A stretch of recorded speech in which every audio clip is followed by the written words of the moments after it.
আমরা এখন আলাপ করব ভ্যাট রেটস নিয়ে। আমাদের নতুন যে VAT law, value added tax and supplementary duty act 2012, এই ল অনুযায়ী ভ্যাটের বেশ অনেকগুলা রেট পাওয়া যায়। প্রথমত, ভ্যাট রেট আসলে দুইটি, একটি হলো 15%, আর একটি হলো 0%। 0% ফর এক্সপোর্টার্স আর 15% for other all applicable cases. এখন কোশ্চেন হলো, ইন রিয়েল লাইফ আমরা কিন্তু বিভিন্ন ধরনের ভ্যাট রেট দেখতে পারি। ফর এক্সাম্পল 5%, 7.5%, 10%, 2%, 4.5%, বিভিন্ন ধরনের ভ্যাট রেট দেখা যায়। স্ট্যান্ডার্ড রেট 15% এবং 0% ফর এক্সপোর্টার, এই রেটের বাহিরেও থার্ড শিডিউলে আরো কিছু রিডিউস রেট প্রেসক্রাইব করা হয়েছে কিছু কিছু সার্ভিস প্রোভাইডার এবং সাপ্লায়ারের জন্য। এখন কোশ্চেন হলো, এই যে reduce rate, what is the basis of this? এই রিডিউস রেটটাকে আগে আমরা নর্মালি ট্রাঙ্কেটেড রেট বলতাম। আমরা এখন দেখব কিভাবে এই রিডিউস রেটটা গভর্নমেন্ট আসলে ফিক্স করে। আমরা এর আগে এই এক্সাম্পলটা দেখেছিলাম, সেখানে আমরা এক্সপ্লেইন করেছিলাম কিভাবে ভ্যালু এডিশন হচ্ছে এবং ইনপুট ক্রেডিট মেকানিজমটা কিভাবে কাজ করে। এই এক্সাম্পলে একজন ব্যবসায়ী যখন পরবর্তী স্টেজে বিক্রি করে, তখন সে সবসময় 15% অ্যাপ্লাই করছিল এবং ধরে নেওয়া হয়েছিল ইনপুট ক্রেডিট নেওয়ার জন্য যে সমস্ত শর্ত লয়ে দেওয়া আছে সেগুলা সে পরিপালন করছিল। For example, proper books of accounts মেইনটেনেন্সের ব্যাপারটা। But in real life VAT is applicable for wide range of businessmen.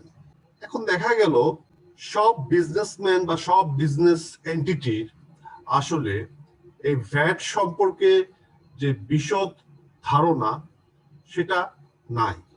Specially input credit নেওয়ার জন্য যে proper books of accounts maintenance এবং অন্যান্য যে শর্তাবলী পালনের যে ব্যাপারটা, সেই নলেজটা ম্যাক্সিমাম বিজনেস এন্টিটিরই নেই। এখানে আসলে আমি ম্যাক্সিমাম বলতে বিশেষ করে যারা এসএমই ছোটখাটো ব্যবসায়ী তাদের কথা। তারা গভর্নমেন্টের কাছে অ্যাপিল করলো যে দেখেন, ইনপুট ক্রেডিট মেকানিজম হোক অথবা যাই হোক না কেন, গভর্নমেন্ট কিন্তু ভ্যালু এডিশনের উপরেই ভ্যাট পাচ্ছে। তো তাদের কথা হলো, আমাদের যেহেতু ওরকম লোকবল নেই বা ক্যাপাসিটিও আমাদের নেই, আমরা এই ইনপুট ক্রেডিট মেকানিজমে যাব না, আমাদেরকে একটা রেট ফিক্স করে দেন যেটা দিয়ে আপনি আপনার যে ভ্যালু এডিশনের উপরে ভ্যাট সেটা আপনি পেয়ে যাবেন। তখন গভর্নমেন্ট এটা নিয়ে অ্যানালাইসিস করলো এবং অ্যানালাইসিস করে বিভিন্ন সেক্টরে এই ধরনের ভ্যালু এডিশন হতে পারে সেটার একটা অ্যাভারেজ হিসাব করলো। ফর এক্সাম্পল, একজন বিক্রেতার তার বিক্রয়ের যে কস্ট অফ গুডস সোল্ড সেটার ভ্যালু আমরা ধরলাম 70 টাকা এবং সেই প্রোডাক্টটি সে বিক্রি করে দিচ্ছে 100 টাকায়। তার মানে হলো এখানে ভ্যালু এডিশন হচ্ছে 30 টাকা। তো এখন এই এক্সাম্পল, যে এক্সাম্পলটা আমরা আগে দেখেছি, সেই এক্সাম্পলটা যদি আমি কনসিডার করি, তাহলে যেটা করা যেতে পারে, প্রথমে উনি যখন 70 টাকার যে ইনপুট, সিম্পলিফাইড ওয়েতে আমরা চিন্তা করছি, 70 টাকার উপরে যে ইনপুট, এটার উপরে উনি 15% হারে ভ্যাট দিয়ে আসছেন। তার মানে উনি 10 টাকা 50 পয়সা ভ্যাট দিয়ে আসছেন এবং বিক্রয়ের সময় উনি 100 টাকার উপরে 15% হারে ভ্যাট কালেক্ট করেছেন। তো সুতরাং net VAT payable two government for this particular example হবে আপনার 4 টাকা 50 পয়সা। আমরা যদি এই 30 টাকা যে ভ্যালু এডিশন, এটার উপরও যদি আমরা 15% অ্যাপ্লাই করি, তাহলে দেখা যাবে সেই একই অ্যামাউন্ট আসে। সুতরাং গভর্নমেন্ট চিন্তা করে দেখলো যে যেই ব্যবসায়ীরা ইনপুট ক্রেডিট নেওয়ার জন্য প্রপার বুকস অফ অ্যাকাউন্টস এবং অন্যান্য শর্তাদি পালন করতে পারবে না এবং তারা ইনপুট ক্রেডিট নেবে না, তার কাছ থেকে শুধুমাত্র ভ্যালু এডিশনের উপরে যদি আমি ভ্যাটটা পেয়ে যাই, তাহলে গভর্নমেন্টের কিন্তু কোনো রেভিনিউ লস হচ্ছে না। তখন গভর্নমেন্ট বলল, ঠিক আছে, তুমি ইনপুট ক্রেডিট নিবা না, তুমি এই 100 টাকার উপরে 4.5% হারে আমাকে ভ্যাট দিয়ে দিবা। সো 100 টাকার উপরে যদি 4.5% হারে ভ্যাট কালেক্ট করা হয়, তাহলে কিন্তু সেই 4.5 টাকাই কিন্তু গভর্নমেন্ট পেয়ে যাচ্ছে।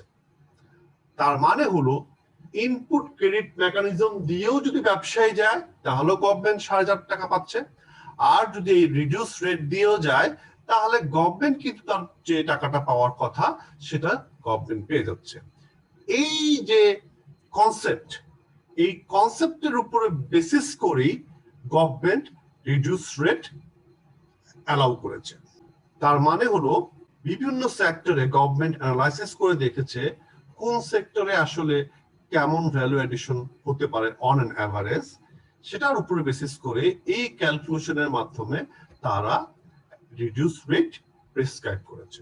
তবে যদি কোনো ব্যবসায়ী অথবা কোনো ম্যানুফ্যাকচারার, তার মানে হচ্ছে ভ্যাটেবল গুডস অর সার্ভিস প্রোভাইডার, যদি মনে করে যে সে 15% হারে ভ্যাট দিবে, আই মিন স্ট্যান্ডার্ড রেটে ভ্যাট দিবে, উনি কিন্তু অবশ্যই স্ট্যান্ডার্ড রেটে ভ্যাট দিতে পারবে এবং অন্যান্য শর্তাদি পরিপালন করে উনি কিন্তু ইনপুট ক্রেডিটও নিতে পারবেন।